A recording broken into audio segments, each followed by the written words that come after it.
لیکن پھر آخر رسول کو یہ کہنا پڑا اب اپنی زندگی میں ہمیں توازن رکھنا بڑا ضروری ہوتا ہے۔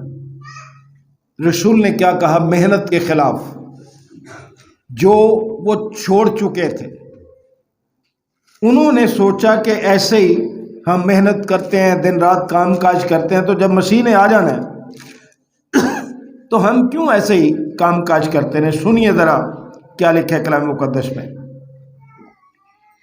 10ویں آیت پڑھ رہا ہوں۔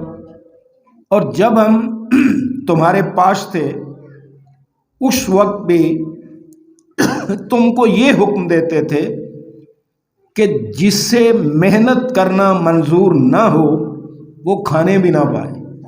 جب روٹی کھانی ہے، ضرورتیں دوسری بھی ہیں، تو پھر محنت تو کرنا ہے، محنت تو کرنا پڑے گی۔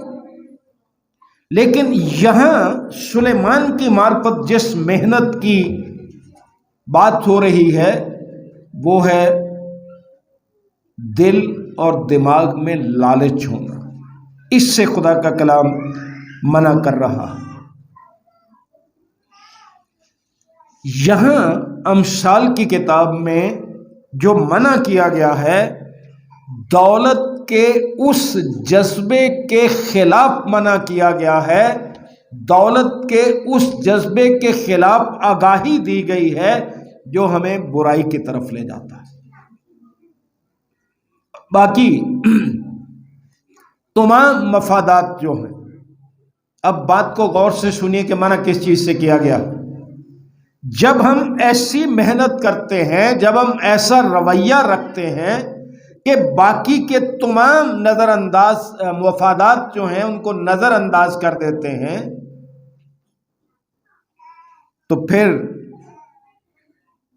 اس کو کلام مقدس لالچ کہہ رہا۔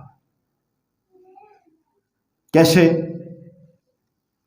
دولت کے لالچ میں اس قدر مگن ہو جانا کہ نہ آپ اپنے خاندان کو وقت دے سکیں، نہ بچوں کو وقت دے سکیں، نہ ان کی تعلیم پر توجہ کر سکیں، اور سب سے بڑھ کر یہ کہ مالدار ہونے کے لیے، دولت مند ہونے کے لیے کلام پڑھنے کا وقت بھی نہ ملنا، دعا کرنے کا وقت بھی نہ ملنا، گرجا گھر آنے کا وقت بھی نہ ملنا۔ اس کے خلاف جو آپ محنت کرتے ہیں وہ لالچ کے زمرے میں آتی ہے۔ سبت کے دن بھی خدا کے گھر میں آنے کی ہمیں فکر نہیں ہوتی، ہم کہتے ہیں جی ہمارا کام بڑا اہم، اور اسے ہم یہ سمجھتے ہیں، ہمارے پاس دلیلیں بڑی ہوتی جو بچے کی روٹی نہ کمائیے، بچے بھوکے رکھ لئیے۔ کئی دفعہ ہم یہ کہتے ہیں جی آپ گرجے نہیں ہے جی کو تھوڑا جا کام سے جی اگر آج نہ کر دے وہ کام تو بڑا نقصان ہو جانا سی، ٹھیکے دا سی، ملاب دوسرا سی، تیسرا سی، 100 چیزیں ہمارے سامنے ہوتی۔ تو کلام ایک تو اس دانائی سے، جس کو آپ دانائی کہتے ہیں نا کہ جی بچوں کی روٹی کما رہے ہیں، بچوں کی روٹی کمانے سے تو کلام نہیں منع کر رہا آپ کو، لیکن ایسا لالچ جس میں خدا، آپ کا خاندان، آپ کے بچے، عبادت، دعا، کلام مقدس کی تلاوت، خدا کی عبادت پیچھے چھوٹ جائے، وہ محنت لالچ ہے۔ اور ہم سمجھتے ہیں کہ یہ دانائی ہے، اور کلام یہ کہہ رہا ہے اپنی اس دانش مندی سے باز آ، اس دانائی سے باز آ۔ کلام مقدس اس قسم کی دانائی سے منع کرتا ہے، وہ دانائی جو انسان کو اس کی بگڑی ہوئی حالت، یعنی جب ہم ماں کے پیٹ سے پیدا ہوتے ہیں وہ حالت جو آدم اور حوا کے گناہ کرنے کے سبب جس حالت میں ہم چلے گئے تھے، گناہ کی حالت جو ہے یہ فطری طور پر ہمیں ملتی ہے، اور انسان کو یہ یقین کرنے پر آمادہ کرتی ہے کہ دولت حاصل کرنے کے لیے جتنے بھی وہ وسیلے، ذرائع استعمال کرتا ہے اس کے مفاد میں ہیں، اس کی بھلائی کے لیے ہیں، اس کے فائدے کے لیے ہیں، اور یہ سارا کچھ کرنا اس کا حق ہے۔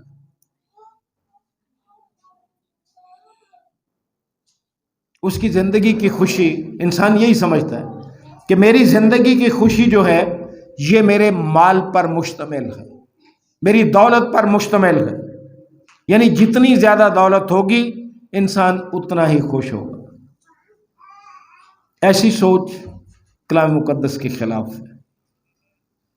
اگر ہم مقدس لوکا کی معرفت انجیل اس کا 12واں باب اور اس کی 15ویں آیت دیکھیں تو وہاں مسیح خداوند نے واضح طور سے بتایا تھا، مقدس لوکا کی معرفت خداوند کی انجیل اس کا 12واں باب اور اس کی 15ویں آیت میں یوں لکھا ہے، اور اس نے ان سے کہا، خبردار، اپنے آپ کو ہر طرح کے لالچ سے بچائے رکھو، کیونکہ کسی کی زندگی اس کے مال کی کثرت پر موقوف نہیں۔ جتنا مرضی مال ہو، آپ کی زندگی اس پر موقوف ہی نہیں ہے، اور ہم نے دولت ہی کو سب کچھ اپنا بنا لیا۔ حالانکہ یہ دولت، یہ مال بعض اوقات ہمیں خدا سے دور لے جاتے ہیں۔ تالمود میں جو اس سلسلے میں لکھا ہے، بڑا خوبصورت بات لکھی ہوئی ہے، جو اپنی دولت کو بڑھاتا ہے وہ اپنی فکر کو بڑھاتا ہے۔ جوں جوں انسان دولت مند ہوتا ہے یا دولت بڑھانے کی کوشش کرتا ہے، وہ دراصل کیا کرتا ہے؟ اپنی فکر کو بڑھاتا ہے۔ یوحنا رسول کی معرفت خداوند کی انجیل کے 6 باب کی 27ویں آیت میں خداوند نے بڑا خوبصورت بیان دیا تھا۔ یوحنا رسول کی معرفت خداوند کی انجیل 6 باب اور 27ویں آیت، فانی خوراک کے لیے محنت نہ کرو۔ اب یہ اگر سلیمان کے الفاظ کے ساتھ اس کا موازنہ کریں تو کسی طرح بھی محنت سے منع نہیں کیا گیا۔ دونوں جگہ کلام میں مسیح نے کہا کہ فانی خوراک کے لیے محنت نہ کرو، بلکہ اس بات سے کہ اسی کو اپنا سب کچھ نہ سمجھ لو، دولت کو، کمائی کو اپنا سب کچھ نہ سمجھ لو کہ تمہیں خدا بھی یاد نہ رہے، اس کا دن بھی یاد نہ رہے، ہر وقت صبح اٹھو شام سوو، دن ہو رات ہو، تم اسی سوچ میں ڈوبے رہو کہ میں امیر کیسے بن سکتا ہوں۔ اس لیے خداوند نے فرمایا فانی خوراک کے لیے محنت نہ کر۔ اگر ہم بائبل مقدس کا پورا جائزہ لیں تو تمام انسان، ہم سارے، میں بھی، میری ذات بھی، سارے تمام انسان جو ہیں طبعی حالت میں لالچی ہیں۔ کوئی مانے یا نہ مانے، طبعی جو حالت ہے، فطری حالت جو ہے، قدرتی ہماری حالت جو ہے جس میں ہم پیدا ہوئے ہیں، اس میں کلام مقدس کے، بائبل مقدس کے مطابق ہم سارے کیا ہیں؟ لالچی۔ فلپیوں کا خط 2 باب کی 21ویں آیت پڑھ کے دیکھ لیجیے، بڑی خوبصورت آیت ہے۔ اگرچہ آج میرا یہ مطلب نہیں ہے، لیکن اس لالچ کے حوالے سے یہ بات صرف کر رہا ہوں۔ وہاں لکھا ہے سب اپنی اپنی باتوں کی فکر میں ہیں، نہ کہ یسوع مسیح کی۔ اگر ان دنوں کا حساب لگایا جائے، مجھے ایک بات بتائیے، ہمیں اپنے گھروں کی فکر ہے کہ وہ سج جائیں، ہمیں اپنے گھروں کی فکر ہے کہ ان میں سارا کچھ ہو، چرچے سجا لیں، پتہ نہیں کیا کیا پروگرام کرتے ہیں ہم۔ برا کچھ بھی نہیں ہے، یہ سارے کرنے چاہیے، لیکن جو کلام کہہ رہا ہے وہ یہ ہے کہ سب اپنی اپنی باتوں کی فکر میں ہیں، نہ کہ یسوع مسیح کی۔ اپنی اپنی باتوں کی فکر کرنے کا مطلب ہے ہم لالچی ہیں، ہم لالچ کرتے ہیں۔ یسوع مسیح کی فکر نہیں ہے ہمیں۔ اکثر آپ دیکھ لیں، جائزہ لے لیں کہ زیادہ تر لوگ سچائی، فرض اور پاکیزگی کے مقابلے میں اپنے فائدے، اپنے تحفظ یا حفاظت، آرام اور آسائش کی فکر میں ہیں، اور یہ سب دولت کے لالچ کا نتیجہ ہے. سب اپنی اپنی فکر میں ہے. ایسے پادری صاحبان ہیں 10 سیکیورٹی گارڈ رکھے ہوئے، پتہ نہیں کس قسم کا جدید اسلحہ اپنے پاس رکھا ہوا. سارے تو اپنی اپنی فکر میں، کوئی اپنی حفاظت کی فکر میں ہے، کوئی اپنے آرام اور عیشائش کی فکر میں. یسوع مسیح کی فکر کدھر ہے؟ رومیوں کا خط 7ویں باب کی 8ویں آیت میں رسول اپنے بارے سنیے کیا کہہ رہا ہے. رومیوں کا خط 7واں باب اور 8ویں آیت. مگر گناہ نے موقع پا کر حکم کے ذریعے سے مجھ میں ہر طرح کا لالچ پیدا کر دیے. پولس رسول کہہ رہے ہیں کہ گناہ نے موقع پا کر حکم کے ذریعے سے مجھ میں ہر طرح کا لالچ پیدا کر دیا. ہم کئی دفعہ سنتے ہیں توبہ کرو، یہ ہر کوئی کہتا ہے، ہر کوئی خادم آپ کو کہے گا، ہر کوئی ایماندار آپ کو کہے گا، سارے چرچز میں توبہ کی منادی کی جاتی ہے.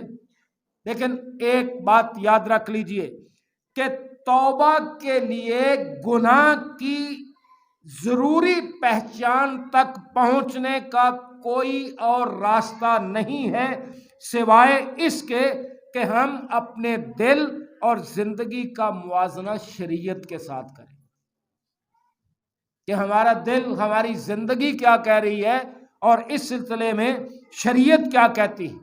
خاص طور سے لالچ کے گناہ کی پہچان تک پہنچنا.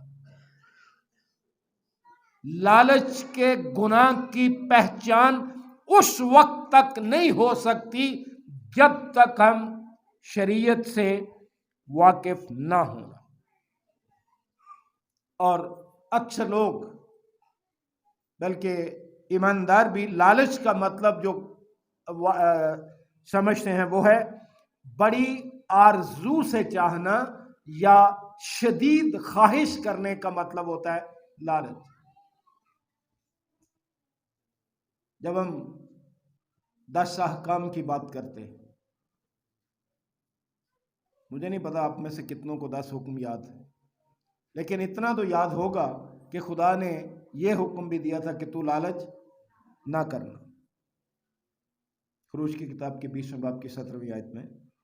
اور پھر رومیوں کے خط کے 7ویں باب کی 8ویں آیت میں پولس رسول کی مراد جو لالچ سے ہے وہ گناہ ہے جو ہمارے اندر بسا ہوا. یہاں رسول جس چیز کی بات کر رہا ہے، جس کا بیان کر رہا ہے، جس چیز کو وہ ہم تک پہنچانا چاہتا ہے، وہ ہے وہ گناہ، لالچ کا گناہ جو ہمارے اندر بسا ہوا ہے. اسے رسول کو بھی اس وقت اس کی پہچان ہوئی جب شریعت نے کہا تو لالچ نہ کر. اگر شریعت نہ کہتی کہ لالچ نہ کر تو ہمیں پہچان کہاں سے ہونی؟ اور رسول بھی یہی بات کر رہا ہے. شریعت سے اس نے پہچانا کہ لالچ گناہ ہے، بلکہ نہ صرف گناہ بلکہ گناہ کی جڑ ہے. جب ہم کلام نہیں پڑھیں گے، اس کی شریعت نہیں پڑھیں گے، اسے سمجھیں گے نہیں، اسے اپنے دل میں نہیں جگہ دیں گے تو گناہ کی پہچان کہاں سے ہوگی؟ اور لالچ کے گناہ کی پہچان بھی اس وقت تک نہیں ہو سکتی جب تک ہم شریعت سے واقف نہ ہوں. شروع میں نے بات کی کہ سلیمان نے کہا کہ اپنی اس دانش مندی سے، اپنی اس دانائی سے باز آ. جو کوئی تجھے چرچ کے لیے کہہ دے، دعا کے لیے کہہ دے، کلام کے لیے کہہ دے تو تیرے پاس 20 بہانے، آگے سے تو 10 دلیلیں سناتا ہے، دوسرا بیچارہ ایک دلیل بھی نہیں سنا پاتا، کیونکہ ہم بڑے دانش مند بنتے ہیں. سلیمان کی معرفت کہا گیا اپنی اس دانش مندی سے باز آ. اب مجھے یہ بتائیے کہ پولس رسول جس قدر پڑھا لکھا شخص تھا، جس قدر اسے فہم حاصل تھا اور ہر بات کو گہرے طور سے سمجھنے والا فہم رکھتا تھا، لیکن اسے بھی اس وقت تک لالچ کی پہچان نہ ہوئی جب تک خدا کے پاک روح نے اسے شریعت کے وسیلے پہچان نہ کہہ رہا. کیا کہا اس نے؟ کہ حکم کے ذریعے سے شریعت کے وسیلے سے اسے بھی پہچان ہوئی، تو گناہ کی پہچان ہم کرنا ہی نہیں چاہتے، شریعت کے تابع ہونا نہیں چاہتے، کلام کے تابع ہونا نہیں چاہتے، دعا ہم نہیں کرنا چاہتے، کلام ہم نہیں پڑھنا چاہتے، خداوند کی فرما برداری ہم نہیں کرنا چاہتے، تو پھر یہی ہے نا، ہم دل میں لالچ رکھتے ہوئے 50 دلیلیں آگے سے دیں۔ لیکن کلام ایسی دانش مندی سے منع کر، اور خدا کا پاک کلام، خدا کا پاک روح ہی ہے جو ہمیں لالچ کی پہچان کروا سکتا۔ اگر ہم کلوسیوں کا خط پڑھیں، اس کے 3 باب کی 5ویں آیت، کلوسیوں کا خط 3 باب 5ویں آیت، پس اپنے ان اعضاء کو، غور سے سنیں، پس اپنے ان اعضاء کو مردہ کرو جو زمین پر ہیں، یعنی حرام کاری اور ناپاکی اور شہوت اور بری خواہش اور لالچ کو جو بت پرستی کے برابر ہے۔ ہمیں اپنے ان اعضاء کو جو زمین پر ہیں مردہ کرنے کی ضرورت ہے، جیسا کلام کہہ رہا ہے، کیونکہ یہ ہمیں دنیا کی چیزوں کی طرف راغب کرتے ہیں۔ یہاں اس آیت میں جسم کی خواہشات، اور جسم کی خواہشات جو مسیحی زندگی اور آسمان کی امید کی مخالف ہے۔ کیا میں نے عرض کی کہ جسم کی خواہشات جو ہیں وہ مسیحی زندگی اور آسمان کی امید کی کیا ہے؟ مخالف ہے۔ اس کے ساتھ دنیا کی محبت کا بھی ذکر کیا گیا ہے، اور دنیا کی محبت میں لالچ کا ذکر کیا گیا کہ لالچ سے بھی باز رہو جو بت پرستی کے برابر ہے۔ لالچ روحانی بت پرستی ہے۔ آپ کہیں گے جی میں نے کبھی کسی بت کے آگے سجدہ نہیں کیا، میں کبھی کسی قبر پہ نہیں گیا۔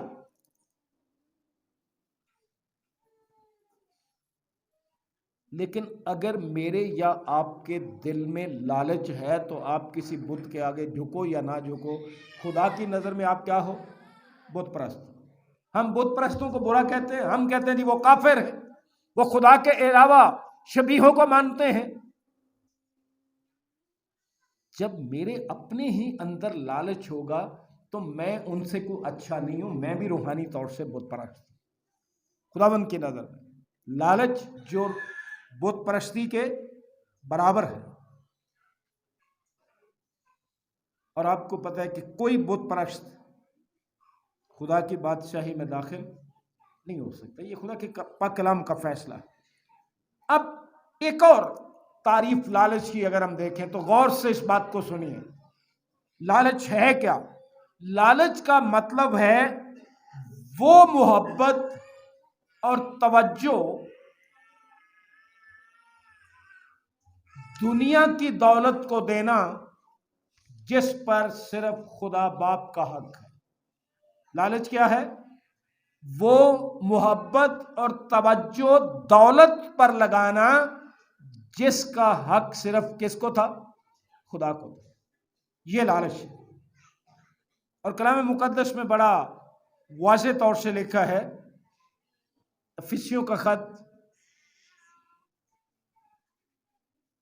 اس کا 5واں باب اور 5ویں آیت لکھا ہے، کیونکہ تم یہ خوب جانتے ہو کہ کسی حرام کار یا ناپاک یا لالچی کی جو بت پرست کے برابر ہے مسیح اور خدا کی بادشاہی میں کچھ میراث نہیں۔ اس کا مطلب یہ ہے کہ اگر ہم لالچی ہیں تو ہم مسیح کے ہم میراث نہیں ہو سکتے۔ آج مجھے اور آپ کو اپنے اپنے دلوں کو ٹٹولنے کی ضرورت ہے۔ بظاہر ہم بت پرست نہیں ہیں، لیکن اگر ہمارے دل میں لالچ ہے، ہم لالچی ہیں، تو پھر خدا کی نظر میں ہم بت پرست ہیں۔ یہ اتنا گھناؤنا گناہ ہے کہ خدا، ویسے تو خدا ہر ایک گناہ سے نفرت کرتا ہے، لیکن خدا لالچ سے بھی نفرت کرتا ہے۔ کیسے نفرت کرتا ہے؟ یعقوب کا خط 4 باب اور 30 آیت ہمیں بتاتی ہے۔ یعقوب کا خط 4 باب اور 30 آیت سنیے کیا لکھا ہوا ہے۔ تم مانگتے ہو اور پاتے نہیں، اس لیے کہ بری نیت سے مانگتے ہو۔ کبھی کوئی بری نیت سے مانگتے؟ آپ مانیں گے تو نہیں نا؟ میں بھی نہیں مانوں گا، کوئی بھی نہیں مانے گا جی میں نے تو کبھی بری نیت سے نہیں مانگا، تو کلام غلط کہہ رہے پھر ہم سچے اور کلام جھوٹا ہے؟ نہیں، سنیے، تم مانگتے ہو اور پاتے نہیں اس لیے کہ بری نیت سے مانگتے ہو تاکہ اپنی عیش و عشرت میں خرچ کر۔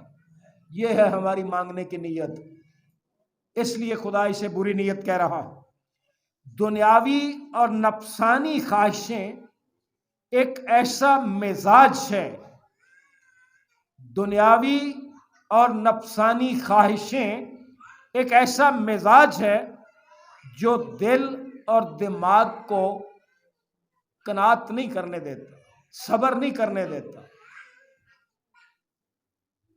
اگر آپ بچوں کو چپ کرا لیں تو آپ کی مہربانی ہوگی۔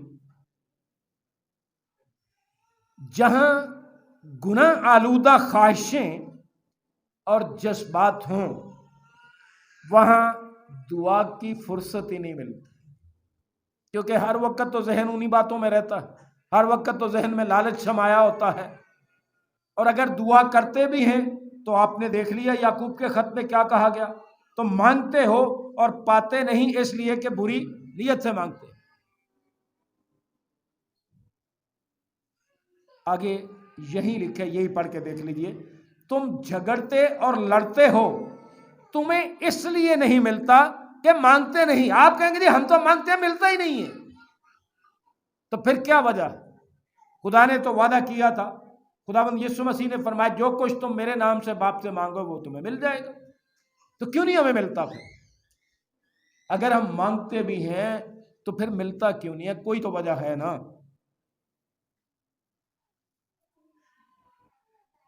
یاد رکھیے ہماری خواہشات ہماری دعا کا ناش کر دیتی۔ کوئی میرے دل کے اندر جھانک کے دیکھے، جب میں یہ جملہ کہہ رہا ہوں تو میں کیا محسوس کر رہا ہوں۔ ہماری خواہشات ہماری دعا کا کیا کرتی ہیں؟ ناش کر دیتی ہیں۔ ہم اولاد مانگتے ہیں، خدا کی مرضی کے تابع نہیں رہتے۔ اولاد مانگنا بری بات نہیں ہے، لیکن خدا کی مرضی کو ہم نے کب سمجھا؟ ہم بیٹے مانگتے ہیں، خدا کی مرضی کو نہیں سمجھتے۔ بیٹے بھی ہونے چاہیے، بیٹیاں بھی ہونی چاہیے، لیکن کبھی خدا کی مرضی کے تابع بھی تو ہم ہوں۔ اس لیے ہمارے اندر جو چھپی خواہشات ہوتی ہیں نا، کاش ہے ٹھیکہ مینوں مل جائے، اے کم مینوں مل جائے، اینے پیسے میرے کو آ جائیں، یہ ہماری دعا کا ناش کرتے، کوئی فائدہ نہیں ہوتا ایسی دعا۔ اور پھر دراصل ہم اپنی کامیابیوں اور دعاؤں سے اپنے فخر، شیخی، عیش و عشرت اور ہوس کو پورا کرتے ہیں، اپنے اندر کے لالچ کو پورا کرتے ہیں جو ہماری کامیابیاں بھی ہوتی ہیں۔ اس طرح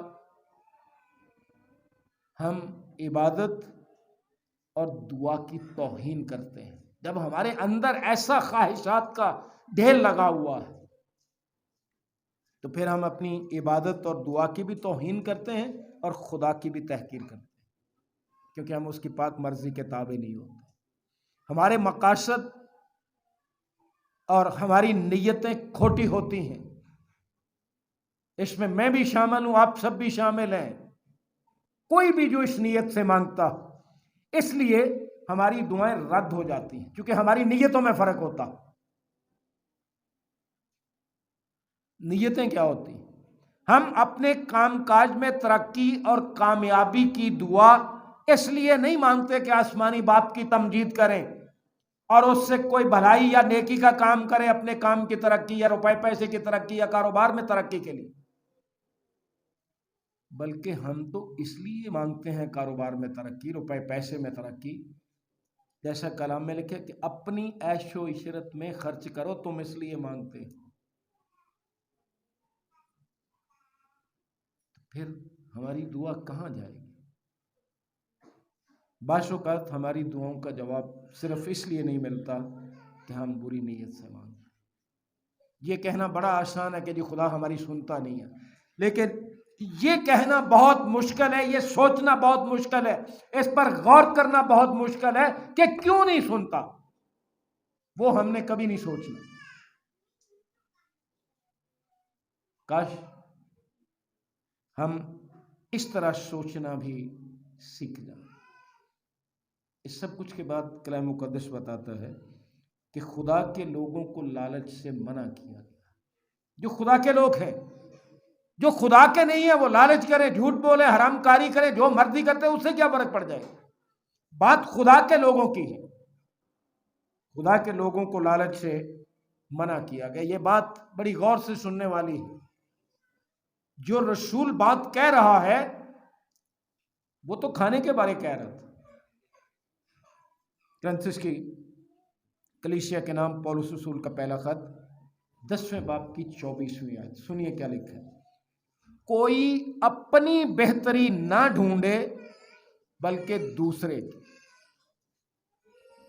بات رسول کھانے کی کر رہا تھا، لیکن یہ بہتری، اس کا یہ کہنا کہ کوئی اپنی بہتری نہ ڈھونڈے بلکہ دوسرے کی، تو مطلب کیا تھا اس کا کہ جب تم کھانے کے لیے جمع ہوتے ہو تو لالچ تمہارا یہ ہوتا ہے کہ مجھے مل جائے، دوسرے کسی کو ملے یا نہ ملے۔ ہم جو دعائیں مانگنے والے ہیں، پادری ہوں، ایلڈر ہوں یا کوئی ہو، ہم جو بڑے ایماندار بنے پھرتے ہیں، شادیوں پہ ہمارا حال دیکھا کرو کیا ہوتا ہے۔ وہ ایسے ہوتا ہے جیسے اس کے بعد ہم نے کہیں دنیا سے چلے جانا ہے اور اس کے بعد ہمیں کبھی کھانا ہی نہیں ملنا۔ بھلے یہ کہنے کی ضرورت تو نہیں، آپ سب سمجھتے ہو جیسا ہوتا ہے ہمارا۔ کہیں کوئی دعوت ہماری کر دے، ہماری آنکھیں ایسے کھل جاتی ہیں جیسے پتہ نہیں ہمیں کبھی زندگی میں کھانا ملا نہیں اور اس کے بعد بھی نہیں ملنا۔ ہر کوئی اپنی بہتری نہ ڈھونڈے بلکہ دوسرے کی بھی۔ کبھی یہ بھی سوچو کہ میرے دل میں اس کے لیے لالچ ہی لالچ ہے، مجھے مل جائے، کسی کو ملتا ملے، نہیں ملتا تو نہ ملے۔ اس لیے لالچ سے منع کیا گیا کہ صرف اپنی بہتری نہ ڈھونڈو بلکہ دوسروں کو بھی دیکھو۔ ہر ایک معاملے میں لالچ سے دور رہنا چاہیے۔ یہاں تو صرف کھانے کی بات تھی، لیکن ہر ایک معاملے میں ہمیں لالچ سے دور رہنے کی ضرورت ہے، یہاں تک کہ کھانے پینے کے معاملے میں۔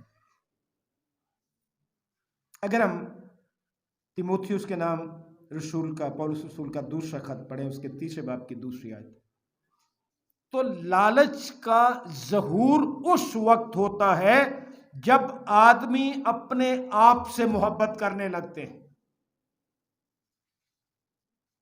بڑی خوبصورت اور گہری بات ہے یہاں۔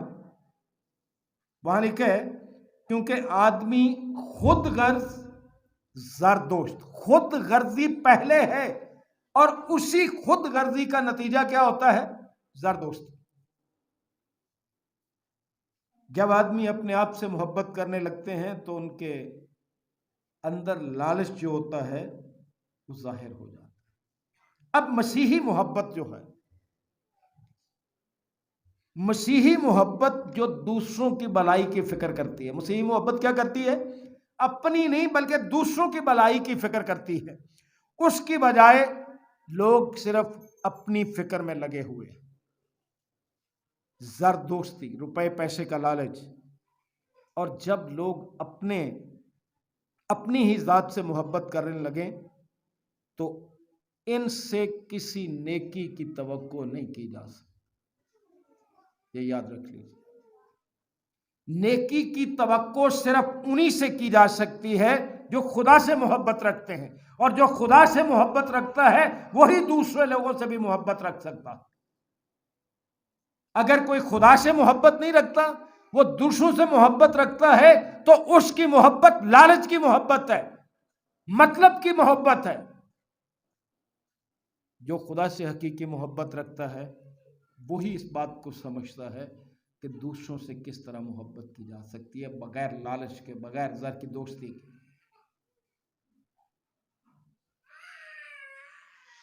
جب ہر شخص جو کچھ ہو سکے، اب دیکھ لیجیے، ہم یہ سمجھتے ہیں کہ مجھے یہ بھی مل جائے، وہ بھی مل جائے، سب کچھ مجھے ہی مل جائے، دوسرے کسی کو نہ ملے، اور اسی دھن میں جب ہم لگے رہیں اور جو کچھ اس کے پاس ہے اسے اپنے ہی پاس رکھنے کی کوشش میں لگا رہا۔ ایمانداروں کی زندگیاں تو دیکھ، کلام مقدس میں کلیسیاں اپنے پاس نہیں رکھتی تھیں جو ان کے پاس ہوتا تھا، اس میں دوسروں کو بھی شریک کرتی تھی۔ خدا کے بندے نے خداوند کو دیکھا اور کیا کہہ دیا، میں اپنی دولت اگر کسی کا لیا ہے اس کو 4 گنا دیتا ہوں، اور اپنی آدھی دولت جب وہ غریبوں کو دیتا۔ انسان پھر اپنا آپ جو ہے وہ صرف اپنے پر دھیان نہیں رکھتا، جو خدا سے محبت رکھنے والے ہیں وہ دوسروں کو بھی اپنی خوشیوں میں، اپنی ان برکتوں میں شامل کرتے ہیں۔ یقین جانیے میرا دل شکر گزاری سے بھی بھرا ہوتا ہے، اور میں کئی دفعہ سوچتا ہوں خداوند تیرے کیا انسان جو ہمارے بچوں کی تعلیم کے لیے دیتے ہیں، اسکول بناتے ہیں، کلینکس بناتے ہیں، یہ مشنیں اتنی چلا رہے ہیں، یہ ان کے بچے ہیں۔ انہیں کون سی چیز ہے یہ اتنے بڑے بڑے چندے دینے پر مجبور کرتی؟ وہ کیوں دیتے ہیں اتنے بڑے بڑے چندے؟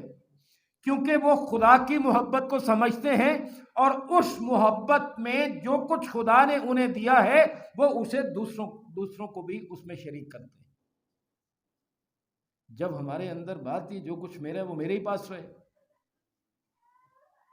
یہ بھی مجھے مل جائے، یہ بھی مجھے مل جائے، یہ بھی مجھے مل جائے۔ آپ میں سے شاید بہتوں نے نہیں دیکھا ہوگا، جو میری عمر کے یا تھوڑے اس سے چھوٹے، ان کو پتہ ہے کہ جب مشنوں کی ریلیف آتی تھی تو پادری کیا حال کرتے تھے، کلیسیاں کیا حال کرتی تھی۔ اب جو جملہ کہنے لگا ہوں سن لیجیے، جب انسان کے اندر یہ لالچ پیدا ہو جائے کہ جو کچھ اس کے پاس ہے وہ اسے اپنے ہی پاس رکھنے کی کوشش میں ہو، تو ایسی حالت میں انسان ایک دوسرے کے لیے خطرناک ہو جاتے ہیں۔ وہ ایک دوسرے کے مددگار نہیں رہتے بلکہ خطرناک ہو جاتے ہیں، کیونکہ لالچ کے باعث انسان دوسروں کے بجائے اپنے آپ کو خوش کرتا ہے۔ رومیو کا خط 15ویں باب کی پہلی آیت میں لکھا ہے، غرض ہم زور آوروں کو چاہیے کہ ناتوانوں کی کمزوریوں کی رعایت کریں، نہ کہ اپنی خوشی کریں۔ ہم تو اپنی خوشی میں، اور لالچی انسان ہمیشہ اپنی خوشی کی زیادہ پرواہ کرتا ہے دوسروں کے نسبت، جبکہ کلام یہ فرما رہا ہے کہ ہم زور آوروں کو چاہیے کہ ناتوانوں کی کمزوریوں کی رعایت کریں، اپنی خوشی کی خاطر دوسروں کے دل نہ دکھائیں۔ لالچی انسان ہمیشہ اپنی ہی بہتری چاہتے ہیں، جیسا ہم نے پڑھا تھا فلپیوں کے خط کے 2 باب کی 21ویں آیت میں، کہ سب اپنی اپنی باتوں کے فکر میں ہے، نہ کہ یسوع مسیح کی۔ مجھے اس بات سے آج آپ کے سامنے جتنے لوگ بھی سنیں گے آواز یا سن رہے، میں شرمندگی کے ساتھ، بڑی ندامت کے ساتھ یہ کہہ رہا ہوں، ایک خادم ہونے کے ناطے، ایک پادری ہونے کے ناطے، جب خادم الدین نفع کا لالچی ہو جائے، اس کے دل میں لالچ آ جائے، کتنے افسوس کی بات ہوتی ہے۔ اور آج دیکھ لیجیے اپنے اپنے خادموں پر یا ادھر ادھر کے خادموں پر نظر کر لیجیے کہ کس طرح سے ان کے دل و دماغ میں ناجائز نفع کے لالچی ہیں۔ جائز اور ناجائز ان کے سامنے کوئی معنی نہیں رکھتا، انہیں صرف پیسے سے غرض ہے، انہیں اپنی آسائشوں سے غرض ہے، خواہ وہ غلط نقاب پڑھ کے کریں، خواہ وہ کسی کے ساتھ بے ایمانی کریں، خواہ وہ کسی کو باہر جانے کا جھانسا دے کر روپیہ پیسہ ان سے بٹوریں۔ کیا کیا نہیں کیا ہم خادموں نے، کس وجہ سے؟ اپنے اندر لالچ کی وجہ سے ہم نے یہ سارا کچھ کیا۔ اور جب کسی کے دل میں بھی، اور خاص طور سے خادم کے دل میں لالچ گھر کر جائے، وہ پادری ہو، مبشر ہو، بشپ ہو، فادر ہو، ایلڈر ہو، کوئی بھی خادم ہو، جب اس کے دل میں لالچ گھر کر جائے تو پھر ہم لالچی ہو جاتے۔ جب میں یہ الفاظ پڑھوں گا تو سب سے پہلے میں اپنے لیے پڑھ رہا ہوں، ایک پادری ہونے کے ناطے۔ خدا کے کلام میں اتنے سخت الفاظ استعمال کیے گئے ہیں، وہ صرف میں ہی تو نہیں پڑھتا، باقی کے خادم بھی پڑھتے ہیں، جتنے لالچ کرتے ہیں وہ بھی پڑھتے ہیں۔ لیکن افسوس کی بات یہ ہے کہ اگر میں لالچی ہوں تو مجھے بھی کبھی یہ احساس نہیں ہوا کہ خدا کے پاک کلام نے کیا کہا تھا۔ اگر کوئی دوسرا لالچی ہے خادم ہوتے ہوئے تو وہ بھی سوچے کہ یہ خدا کے پاک کلام نے جو کہا تھا کیا کہا تھا۔ یوشع کی کتاب اس کا 65واں باب اور اس کی 11ویں آیت سنی۔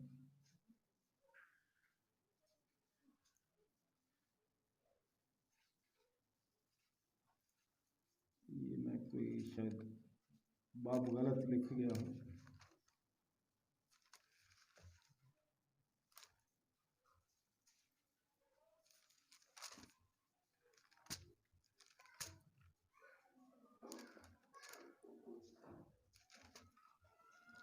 چھپنواں باب ہے، معاف کرنا، وہ اردو میں لکھتے وقت ادھر پڑھ گیا۔ 56واں باب اور اس کی 9ویں آیت سے میں پڑھ رہا ہوں تاکہ آپ پر بات واضح ہو جائے۔ میں کسی کا مخالف نہ، میں اگر مخالف ہوں تو اپنی ذات کا پہلو، اگر میں لالچی ہوں۔ سنیے کیا لکھا ہے۔ اے دشتی حیوانوں، تم سب کے سب کھانے کو آؤ، ہاں اے جنگل کے سب درندوں، اس کے نگہبان اندھے ہیں۔ اگر ہم اپنی کلیسیا کی روحانی طور سے اس طرح سے پرواہ نہیں کر رہے تو ہم سارے کیا ہیں؟ اندھے۔ وہ سب جاہل ہیں، اندھے ہیں اور کیا ہیں؟ جاہل ہیں۔ کہنے کو تو ہم نے بڑی بڑی ڈگریاں کی ہوئی ہیں، بڑی بڑی نامی سیمنریوں سے ہم ڈگریاں حاصل کرتے ہیں، پی ایچ ڈی کرتے ہیں۔ کلام تو کہہ رہی ہے جاہل۔ بات صرف لالچ کی ہو رہی ہے۔ وہ سب بڑے سخت الفاظ ہیں ہمارے لیے ہیں، خادموں کے لیے ہیں۔ وہ سب گونگے کتے ہیں جو بھونک نہیں سکتے۔ کبھی کتے کو گونگا دیکھے آپ نے؟ کوئی کتا گونگا دیکھے؟ نہیں نہ ہوتا۔ لیکن کلام یہ کہہ رہا ہے کہ ایسے خادم جاہل ہیں، اندھے ہیں اور گونگے کتے ہیں۔ ان کو تو مقرر کیا گیا تھا خدا کے کلام کی صحیح تعلیم دینے کے لیے۔ تو جب ہم صحیح تعلیم نہیں دیں گے، اپنے لالچ کی خاطر لوگ گرجے نہیں آئیں گے، چندے نہیں دیں گے، اپنے لالچ کی خاطر منڈا ڈال لیا، صحیح تعلیم نہیں دیتے۔ شاید میں بھی کئی دفعہ ایسا ہی کرتا ہوں گا۔ تو کلام کہتا ہے کہ یہ گونگے کتے ہیں جو بھونک نہیں سکتے۔ اور پھر آگے لکھا ہے وہ خواب دیکھنے والے ہیں جو پڑے رہتے ہیں اور اونگتے رہنا پسند کرتے ہیں۔ اب سنیے آگے کیا لکھا ہے۔ اور وہ لالچی کتے ہیں جو کبھی سیر نہیں ہوتے۔ ہمارا پیٹ ہی نہیں بھرتا کہیں، جو مرضی چندے دے لو، جو مرضی دے یقیاں دے لو۔ اگر ہمارے دل و دماغ میں یہی لالچ ہے تو پھر آج مجھے اور ہر اس شخص کو جو خادم ہے سوچنے کی ضرورت ہے۔ باقی تمام لوگوں کو بھی سوچنے کی ضرورت ہے کہ کہیں ہم لالچی تو نہیں ہیں۔ اور لکھے وہ نادان چرواہے، وہ سب اپنی اپنی راہ کو پھر گئے، اپنی راہیں ڈھونڈ لی ہیں کہ کیا کرنا ہے۔ خدا کے کلام کی تو فکر کہیں رہی نہیں۔ یہاں معاملہ ہی الٹا ہے۔ خدا کا کلام کہتا ہے کہ لالچ نہ کرو، لالچ سے باز رہو، اپنی ہی فکر نہ کرو، دوسروں کی بھی فکر کرو۔ لیکن ہم